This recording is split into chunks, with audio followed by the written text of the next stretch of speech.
गीता सुगीता कर्तव्या किमन्यै शास्त्रविस्तरैः या स्वयं पद्मनाभस्य मुखपद्माद्विनिसृताः. Gita, which is a Sugita, a beautiful, melodious, divine song of who? Of God Himself. Once you have heard that, once you have studied that, once you have listened to that, Kimanyahi Shastra Vistayi, what is the need for reading any other scripture? Because this has come directly from the mouth, from the lips of the Padmanabha, the Lord Himself. Therefore, Gita is one of the most unique scriptures. Upanishads have been written by rishis, various other granthas are written by other Puranas are there. They are all written by various other rishis or like Vyasa and others. But this is one text, Bhagavad Gita, which is directly authored in a way by God Himself. That is the uniqueness of Bhagavad Gita. So it is said, if you read Bhagavad Gita, where is the need to read any other scriptures? The idea is that if you want to know about what is life, how to live this life, what is the purpose of life, how to achieve that purpose, Gita is the most important scripture that you must read. Only then you understand the real meaning of being human.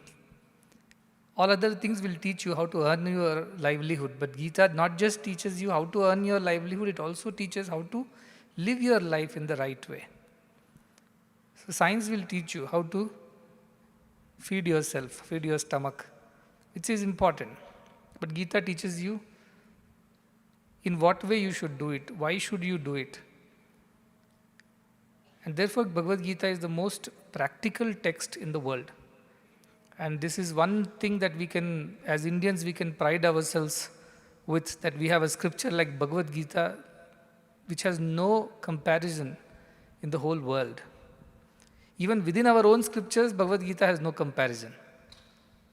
So that is the beauty of Bhagavad Gita, about which Sri Adi Shankaracharya says. He says that if you read a little bit of Bhagavad Gita, or drink a little bit of Ganga water, or think of that Krishna, even a little bit in your lifetime, you don't have to negotiate with Yama for your lifespan. When Yama arrives to take you, you don't have to argue, negotiate, crack a deal, allow me a few more years, I'm not ready yet. Yama is not going to listen to all that. But if you don't want to deal with this terrible time with Yama at the fag end, then you better read Bhagavad Gita, is what Sri Adi Shankaracharya says. Now some of you may think, oh, that means if we read Bhagavad Gita, we will never die? Yama will never come and trouble us? Not at all. It only means that when Yama comes, you won't be afraid. You won't argue, negotiate with Yama. You will be ready. You are ready to receive death with as much fortitude, as much equanimity as you live your life. That is why Bhagavad Gita takes away the mrityu bhaya. The fear of death is removed from the mind. Of all the fears that haunt humankind, or any animal, anybody, which is the biggest fear? Death is the final fear, because once death comes, which wife, which children, which property, which bank account, which name, fame, position, nothing matters. All the other fears are only related to these attachments. But once death comes, all this is over. So the biggest fear that man faces is that of death. And Bhagavad Gita helps us to conquer death. Conquer the fear of death. Death will happen to everybody. Even Krishna died. The way he himself taught Bhagavad Gita, forget about reading, he taught Bhagavad Gita, but he also died. So we cannot escape death, but we will know how to deal with death. That's the big boon Bhagavad Gita teaches, because it teaches you about the Atman, which never dies. Na jayate mriyate. It is never born, it never dies. It tells us about body being a garment which has to be thrown away once it is worn out. Vasansi jirnani yatha vihaya. Navani grihnati naroparani. Like a worn out garment is thrown away and a new garment is accepted, or you adorn yourself with. Same way the old bodies are thrown away and the soul takes up a new body. Especially in COVID times like this, with another variant around, Andar Yamaduta. How relevant is Bhagavad Gita? Just in case something happens, not to you, God forbid, anybody, how do you deal with that tragedy? How do you deal with that loss? Unless you have this faith that nobody dies and nobody is born. We are all eternal as Atman. Bodies come and go. Unless we know this truth and believe in it, how do we overcome fear of death and loss of dear ones, which is what presently world is facing? Everything else is okay. But this itself is a great boon of Bhagavad Gita. That's why even if you read about Bhagavad Gita, you don't have to deal with yama, it says. It means you don't have to have a terrible death. You can have a peaceful departure. You don't have to have a terrible, fearful death. That's a great boon Bhagavad Gita gives, because death is something rich, poor, young, old, learned, illiterate, mightiest and the weakest. Everybody has to face at some point in time. Nobody can do anything about it. Our doctors they can put you on an elongated death departure time, put you on ICU, ventilators and delay your death. But they cannot stop it from happening. That's it. So that is one reality we all have to deal with in our lives. And that is what Bhagavad Gita teaches us, how to deal with it. What should be our attitude towards it? How do we conquer that fear? So that we can live our lives to the fullest. Otherwise, we die every day with the fear of death. We don't live our lives. Bhagavad Gita teaches us that. So practical, so relevant, especially in today's times. Bhagavad Gita itself says, Svalpamapyasya dharmasya trayate mahato bhayat. Even if you come to know a little bit of this great truth, that dharma, greatest of the fears are alleviated. We will live in this world, but without being afraid of anything or anyone or any situation, including death. That is the power of Bhagavad Gita. No other scripture in the world tells you that you are eternal, you never die, you don't have an end at all. No other scripture in the world tells you except our scriptures in India. In that, Bhagavad Gita tells us so clearly, so simply it tells you. Look at the teaching. That is the beauty of Bhagavad Gita. And look at the teacher. God himself is the teacher. God himself is the author. Now, who knows this world better than the one who created it? Who knows the human mind better than the one who created it? Who knows this human body and human habits better than the one who created it? So only he is the right authority to speak about it. Everybody else can speak with borrowed knowledge, but the creator of this whole thing alone knows the truth. That's why Sri Krishna puts it so clearly, so simply, so vividly for all to study. For about design thinking. It's a concept by IIT Mumbai about how to teach and learn. They talk about a concept called design learning, design thinking. It means you create a situation, then you think of the problem, then study the solution in a participative way. The whole class should come together to learn a concept. That is the way they're telling. And this is design thinking of Krishna. He created the design of that whole battlefield to teach Arjuna a great lesson. So contextual, so practical.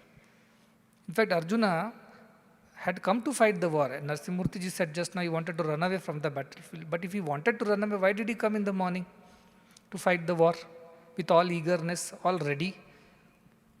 Because at that point of time, he was angry. He wanted to take revenge. But the moment Arjuna was brought to the battlefield and Krishna, he told Arjuna, Senayo ubhyor madhye rathe thapaya me. Put my chariot between the two armies. Let me see who all are the opponents, who are standing, who I have to fight. So Krishna takes the chariot. And Krishna is such a clever teacher. Had he placed the chariot in front of Duryodhana, Arjuna would have started the war without even blowing the conch. He was eager to kill him. But what did he do? He went and placed it in front of where Bhishmacharya was there, his grandfather. And Arjuna thought, oh, I have to kill my grandfather. He raised me. He cared for me. He fed me. He clothed me. And should I kill him now? How ungrateful. So he knew what to do. Krishna knew. Design thinking. He took the chariot, put it in front of Bhishmacharya. And that's it. Arjuna lost his all anger and everything. And he started giving excuses. What excuse? He was telling, if I kill all our kith and kin, what sin I have committed? Better I die and beg for food, alms than win this battle. All kinds of nonsensical excuses he gives. And Krishna sees all that. He allows one full chapter of Bhagavad Gita is ranting by Arjuna. Full Arjuna Vishada Yoga. Arjuna goes on and on. Not a word Krishna speaks. Like a patient teacher, he listens to all the excuses. In the second chapter, he starts then. Then Arjuna says, I don't know. This is some kind of a karpanya dosha, some kind of a feebleness, weakness of mind has overtaken me. I don't know what to do. I'm becoming your shishya. I surrender to you, he says. I'm becoming your Shishya. The moment he says, I become your Shishya, now the student is ready to listen. But otherwise, he's not accepting his studentship at all till now. Arjuna was not accepting. After one full chapter of crying, second chapter, he finally says, when Krishna scolds him a bit, then he understands and he says, I don't know what to do, but you teach me. I'm your student. And there the lessons begin of Bhagavad Gita. Look at the classroom is the battlefield. One student, one teacher, total design thinking, contextual learning, allows the student to say whatever he wants to say first. Patient listener, Krishna is, and then he starts and teaches him the greatest truths of life. Uses the opportunity. First 6 chapters, after first 5 chapters go most about karma yoga, because there is an action to be undertaken, you can't escape. But how should we act in this world? What should be our attitude? What should be our understanding? 5 chapters go only in explaining that in different ways, and you all know that. Most famous shloka is karmanyavadikaraste. Do your right is only to the action, not on the results. Leave the results to me. And how should you do? Yad juhoshi, yad karoshi, yadashnasi, dadasi, whatever you do it for my sake. Don't do it for your sake. Don't do it for name, fame, success, failure. Just do it for my sake, he says, Krishna says. Do it for my sake. Offer it to me. Brahma arpanam brahmahavi. Everything is me. Think like that and offer it to me and you will be free. Sukha dukkha samay kritva. Labha, alabha, jaya, ajayau. Tato yuddhaya yujyasva. After keeping happiness, sorrow, success, failure, gain and loss, everything is equal in your mind. Now you are ready to fight the battle. Till that equanimity has come, you are not even eligible to undertake action in the world, Krishna is telling. How deep? If you don't have the ability to accept the outcome of your actions with equanimity, without attachment, you are not even ready to perform any action in this world. If you don't know how to swim, you shouldn't enter the water. That's what Krishna is telling to Arjuna. How beautifully expressed. But how do? I don't have all the abilities. I don't have this ability to be detached. Then he teaches Bhakti Yoga. So do it for my sake. As an offering to me. So that you are free from the outcome and its consequences. You just do it as a worship to me. And leave the results to me. Whatever I give, happily accept it as prasadam.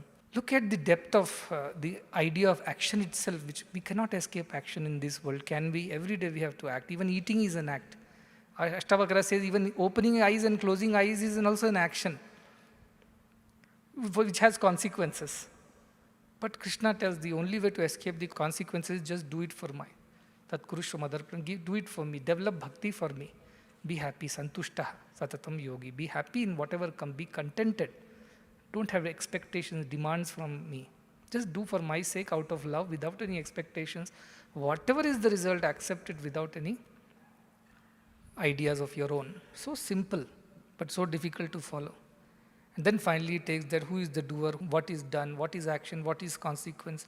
He takes it to the last part of Bhagavad Gita into Jnana Yoga and teaches the highest of the truths. All aspects, all yogas are covered in Bhagavad Gita. Be it Bhakti Yoga, Karma Yoga, Jnana Yoga or Raja Yoga. As Raja Yoga is all those various Patanjali Yoga Sutras and other things. There also Krishna teaches how to sit, what kind of mat you should have to meditate, how you should breathe. All that also Krishna teaches. It's one compendium, one comprehensive textbook of all our spiritual philosophies, Bhagavad Gita. It's so beautiful. That is why I was very particular that I make it a point that students, staff, devotees, everybody makes an effort to learn Bhagavad Gita. And whatever little you learn also is fine. It is so good that it will help you. In fact, one man goes to a Guruji and says, tell me what should I read? He said, read Mahabharata. He said, Mahabharata is too big just. Then he said, okay, if you can't read Mahabharata, read Bhagavad Gita. Only 700 shlokas. He says, that also I cannot read, too much for me. Okay, read one chapter, read 18th chapter of Bhagavad Gita. He says, that also is too much for me. He says, okay, read one shloka of Bhagavad Gita. He said, that is also too much for me. He said, okay, in that shloka, just pick up one word, 2 words of Bhagavad Gita. Ananyas chintayanto ma yajana paripasate. Take one word, yogakshemam vahamyam. I will look after you, Krishna says. Or take one word, ma shucha, don't worry, I am there with you.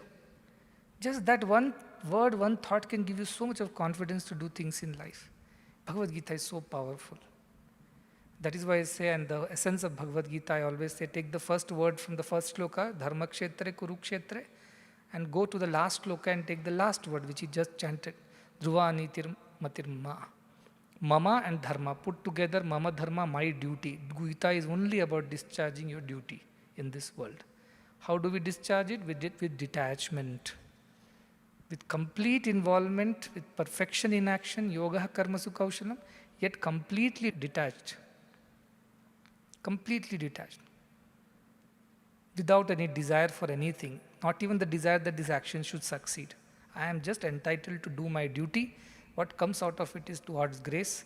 Good, bad, ugly, it does not matter. I don't blame myself, I don't praise myself for that. I just leave it at his feet. Do your best, leave the rest. This is what Bhagavad Gita's essence is at the end. So, it's a very practical text, and we must all make efforts to learn this text. It's a most wonderful text, and I don't think anywhere, any time in the world, a text has been so powerful, clear, and practical as Bhagavad Gita.